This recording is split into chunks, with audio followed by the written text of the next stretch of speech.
अस्सलाम वालेकुम welcome to மைமாமிஸ் kitchen. இன்றைக்கி பார்க்க போகிற வீடியோ என்ன அப்படின்னா, மீதி இருக்கக்கூடிய ஆனியன், அதாவது நான் வந்து பெருநாளைக்கு முந்தின நாள் வந்து பிரியாணிக்காக கட் பண்ணிவிட்டு மீதி வச்சுருந்தேன். அது வந்து கொஞ்சம் தண்ணி விட்ட மாதிரி ஆயிடுச்சு.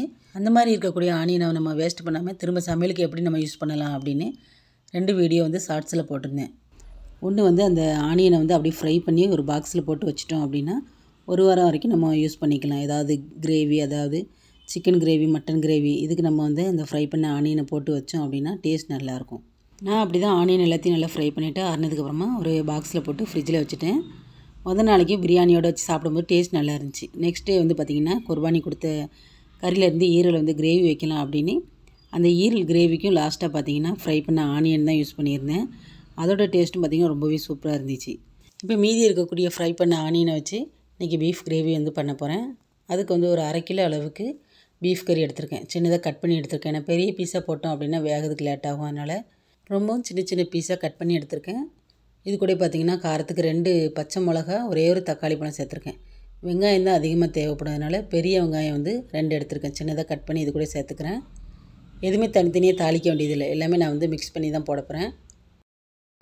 இப்போ இதில் வந்து ஃப்ரை பண்ணி வச்சுருந்த ஆனியன் ஒரு கைப்பிடி அளவுக்கு இது கூட சேர்த்துக்கிறேன். இது கூடவே பார்த்திங்கன்னா வீட்டிலே வறுத்து அரைச்சி ரெடி பண்ணி வச்சுருந்த கரம் மசாலா 1.5 டீஸ்பூன் அளவுக்கு சேர்த்துக்கிறேன். அதுக்கப்புறமா மஞ்சள் தூள்னு பார்த்திங்கன்னா ஒரு 1.5 டீஸ்பூன் அளவுக்கு சேர்த்துருக்கேன்.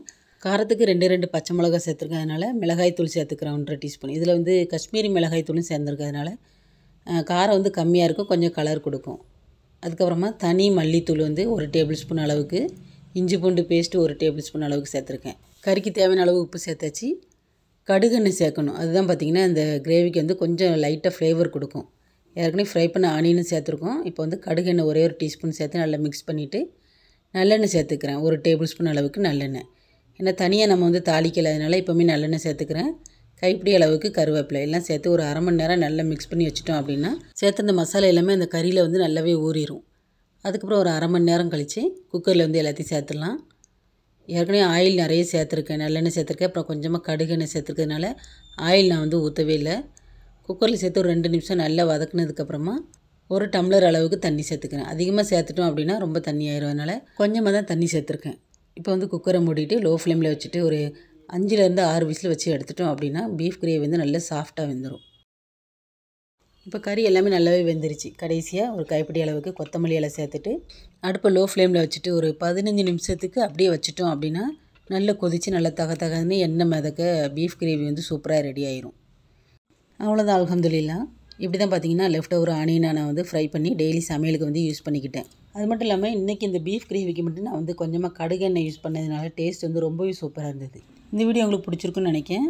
லெஃப்ட் ஓவர் ஆனியன் இருந்துச்சு அப்படின்னா அதை வேஸ்ட் பண்ணாமல் திரும்ப சமையலுக்கு எப்படி யூஸ் பண்ணலாம் அப்படின்னு பார்த்துருப்பீங்க. தேங்க்ஸ் ஃபார் வாட்சிங். அஸ்ஸலாமு அலைக்கும்.